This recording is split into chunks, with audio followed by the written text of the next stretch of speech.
আচ্ছা, ইদানিং ফেসবুক খুললেই কি এরকম লাগে যে আরে সবাই দেখি হুট করে বড়লোক হয়ে যাচ্ছে, আর কেবল আমি কি পিছিয়ে আছি? যদি আপনার মাথায়ও এই চিন্তাটা ঘুরপাক খায়, তাহলে একটু থামুন। চলেন সহজে টাকা কামানোর এই কঠিন ফাঁদটা নিয়ে আজকে একটু কথা বলি। আমাদের এই আজকের আলোচনাটা শুধু একটা কন্টেন্ট হিসাবে দেখবেন না, এটা একটা সতর্কবার্তা। আমাদের সবারই দায়িত্ব আছে আমাদের আশেপাশের ছোট ভাই, বন্ধু, কাজিনদের খোঁজ নেওয়ার, তাদের সাথে কথা বলার, তাদের বোঝানোর। কে জানে, হয়তো আপনার একটা শেয়ার করা কথাই একটা জীবন বাঁচিয়ে দিতে পারে, একটা পরিবারের কান্না থামিয়ে দিতে পারে। ফেসবুকের নিউজ ফিডটা খুললেই আহারে অমুকের হাতে নতুন আইফোন, তমুক আবার নতুন বাইক নিয়ে ঘুরছে, আর ক্যাপশনে কি লেখা, সবই অ্যাপের কামাল। এইগুলা দেখলে বুকের ভেতরটা কেমন যেন করে ওঠে, তাই না?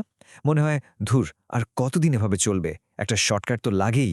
যদি মাথায় এই চিন্তাটা একবারও আসে, তাহলে ভাই ধরে নিন আপনি সফলভাবে একটা বিশাল ফাঁদের একদম গেটের সামনে এসে দাঁড়িয়েছেন, আর জাস্ট একটা পা বাড়ালেই সোজা নিচে। চলেন তো দেখি এই ফাঁদটা আসলে দেখতে কেমন। ওকে, চলেন একটা সিনারিও দিয়ে শুরু করি। ধরুন আমাদের গল্পের নায়কের নাম কুদ্দুস। এখন এই কুদ্দুস কিন্তু আমাদের আপনার মতোই খুব সাধারণ একজন। পকেটে হয়তো টাকা পয়সা তেমন নেই, কিন্তু স্বপ্ন দেখে একেবারে আকাশ ছোঁয়ার। তো একদিন কুদ্দুস কি দেখল? তার বন্ধু মফিজ। আরে এই মফিজই তো গতকাল ওর কাছে 10টা টাকা ধার চেয়েছিল। সেই আজকে নতুন জুতা, নতুন ঘড়ি পরে একেবারে ভাব নিয়ে ঘুরছে। কুদ্দুস তো অবাক। জিজ্ঞেস করতেই মফিজ তাকে একটা অ্যাপের কথা বলল, প্রেডিকশন করে নাকি টাকা কামানো যায়। শুনেই তো কুদ্দুসের চোখ কপালে। প্রথমে একটু ভয়ে ভয়ে ৩০০ টাকা ডিপোজিট করল। আর অ্যাপটার ডিজাইন, সে কি বলবো, এতটাই ঝকঝকে যে মনে হবে লাস ভেগাসের কোনো ক্যাসিনোতে বসে আছে। আর সবচেয়ে অবাক করা ব্যাপার কি জানেন, প্রথম বালি সে জিতে গেল। ৩০০ টাকা ডবল হয়ে গেল ৬০০ টাকা। কুদ্দুসের তখন যা ফিলিংস, মনে হচ্ছে আমি তো দুনিয়ার রাজা। সাইকোলজির ভাষায় এটাকে বলে বিগিনার্স লাক। মানে আপনাকে শুরুতে একটু জিতিয়ে 7টা দেওয়া হলো আর কি। ব্যাপারটা অনেকটা বড়শিতে মাছ ধরার জন্য কেঁচো গাথার মতো। এই প্রথম জেতাটা হলো সেই কেঁচো। আপনি ভাবছেন আপনি খেলছেন, কিন্তু আসলে অ্যাপটাই আপনাকে নিয়ে খেলছে। আর এরপরের দিন থেকেই কিন্তু আসল খেলাটা শুরু হয়। কুদ্দুসের কপাল আর সঙ্গ দেয় না।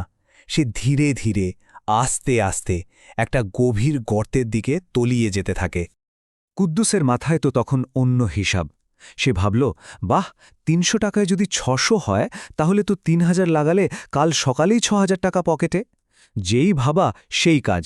টিউশনের জমানো টাকা থেকে ৩,০০০ টাকা ডিপোজিট করল, আর ব্যাস, সব টাকা হাওয়া। কুদ্দুসের তো বিশ্বাসই হচ্ছে না। সে নিজেকে বোঝাচ্ছে, আরে না, নিশ্চয়ই নেটওয়ার্কের সমস্যা হয়েছিল। আর ঠিক এই পয়েন্ট থেকেই আসল খেলাটা শুরু হয়। এই অ্যাপগুলোর অ্যালগোরিদম কিন্তু এভাবেই ডিজাইন করা। একবার হারলে আপনার জেদ চেপে যাবে। মাথায় একটাই চিন্তা ঘুরবে, না, যে টাকাটা হারলাম ওটা তুলতেই হবে। এটাকে বলে চেজিং দ্য লস, মানে সোজা কথায় মরিচিকার পেছনে দৌড়ানো। কুদ্দুস এবার কি করল? বাবার কাছ থেকে বাইক ঠিক করার জন্য যে ৫,০০০ টাকা নিয়েছিল সেটাও অ্যাপে ঢুকিয়ে দিল। দেখুন, ও কিন্তু এখন আর লাভ করার জন্য খেলছে না, ও খেলছে শুধু ওর হারানো টাকাটা ফেরত পাওয়ার জন্য। এরপর বন্ধুদের থেকে মিথ্যে কথা বলে ধার করা, এমনকি মায়ের আলমারি থেকে সোনার গয়না সরাতেও ওর একবারও হাত কাঁপল না। সত্যি বলতে একজন জুয়ারির ব্রেন তখন আর সাধারণ মানুষের মতো কাজ করে না। আচ্ছা, কুদ্দুসের এই গল্পটা না হয় কাল্পনিকই হল, কিন্তু এর পেছনের যে সত্যিটা, সেটা আরও অনেক বেশি ভয়ঙ্কর। চলেন এই সর্বনাশের আসল চেহারাটা একটু কাছ থেকে দেখি। এই তো কিছুদিন আগেরই ঘটনা। পত্রিকার খবর, ভার্সিটির একজন মেধাবী ছাত্র সুইসাইড করেছে। কেন? শুধু এই অনলাইন জুয়ার ঋণের বোঝাটা আর সইতে না পেরে। একবার ভাবুন তো, এই যে শর্টকাটে বড়লোক হওয়ার একটা নেশা, এটা আমাদের দেশের কত তরুণের জীবন শেষ করে দিচ্ছে। ছেলেটা সুইসাইড নোটে লেখা ছিল, মা, আমি শুধু লসটা রিকভার করতে চেয়েছিলাম, কিন্তু আর পারলাম না। আচ্ছা বলুন তো, এই মায়ের কান্নার আওয়াজ কি ওই জুয়ার অ্যাপের মালিকদের কানে পৌঁছায়? না, তাদের কাছে এই জীবনগুলো নিছকে কিছু ডেটা, জাস্ট একটা সংখ্যা। এই যে দেখুন, সোশ্যাল মিডিয়াতে কিছু ইনফ্লুয়েন্সার ভিডিও বানিয়ে বলে, দেখুন আমি শুধু এই গেমটা খেলেই গাড়ি কিনে ফেলেছি। আর তাদের কমেন্ট বক্সে হাজার হাজার মানুষ লিঙ্ক চায়। কিন্তু সত্যিটা হলো, তাদের দেখানো এই রঙিন স্বপ্ন আর একজন ভুক্তভোগীর কান্নার মধ্যে আকাশ পাতাল তফাত। আসল ব্যাপারটা কি জানেন? ওই ইনফ্লুয়েন্সাররা কেন আপনাকে অ্যাপে ঢোকাচ্ছে? কারণ আপনি যখন টাকা হারাবেন, তখন তাদের অ্যাকাউন্টে কমিশন ঢুকবে। সোজা বাংলায় বললে, আপনাকে আমাকে বলির পাঁঠা বানানো হচ্ছে। এই খেলায় ব্যবহারকারী হলো আসল প্রোডাক্ট। চলেন আবার কুদ্দুসের গল্পে ফেরা যাক। যখন পাওনাদাররা ওর বাড়িতে এসে হাঙ্গামা শুরু করল তখন ওর বাবা সবকিছু জেনে গেলেন।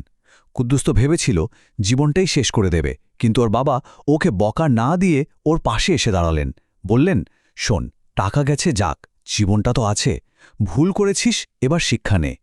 যারা এর মধ্যেই এই ফাঁদে পড়ে লস করে ফেলেছেন তাদের জন্য প্রথম এবং সবচেয়ে কঠিন কাজটা হল ক্ষতিটা মেনে নেওয়া। শেয়ার মার্কেটে স্টপ লস বলে একটা টার্ম আছে, মানে লস স্বীকার করে খেলা থেকে বেরিয়ে আসা। মনে রাখবেন, যা হারিয়ে গেছে সেটা হয়তো আর ফেরত আসবে না, কিন্তু আপনার পকেটে এখন যা আছে বা সামনে যা আয় করবেন সেটা তো বাঁচানো যাবে। দেখুন, জীবনে যদি সত্যিই বড় কিছু করতে হয় তাহলে শর্টকাটের পিছনে দৌড়ালে চলবে না। এর চেয়ে বরং কষ্ট করে একটা স্কিল শেখা অনেক ভালো। Graphics design, coding, video editing, কত কিছু আছে। অথবা ছোট করে একটা ব্যবসা শুরু করুন। হ্যাঁ, সময় লাগবে, গায়েগতরে খাটতেও হবে, কিন্তু দিন শেষে নিজের মেহনতের যে টাকাটা পকেটে আসবে সেটা কিন্তু কেউ আপনার কাছ থেকে কেড়ে নিতে পারবে না। একটা কথা মাথায় গেঁথে নিতে হবে, জুয়া খেলে আজ পর্যন্ত কারো টাকার অভাব মেটেনি, বরং অভাব আরও বেড়েছে। ব্যাপারটা অনেকটা সমুদ্রের নোনা পানি খাওয়ার মতো, আপনি যত খাবেন আপনার তৃষ্ণা তত বাড়বে, আর শেষ পরিণতি মৃত্যু। যাবার আগে একটা প্রশ্ন রেখে যাই, আপনার পরিচিত কেউ কি এমন শর্টকাটে বড়লোক হতে গিয়ে সব হারিয়েছে? বা আপনি নিজে কি কখনো এমন লোভে পড়ে প্রতারণার শিকার হয়েছেন? যদি উত্তর হ্যাঁ হয়, লজ্জা না পেয়ে কমেন্টে আপনার অভিজ্ঞতাটা শেয়ার করতে পারেন। আপনার একটা গল্প পড়ে হয়তো আরও 10 জন মানুষ সাবধান হয়ে যাবে। সবাই ভালো থাকবেন আর অবশ্যই সতর্ক থাকবেন।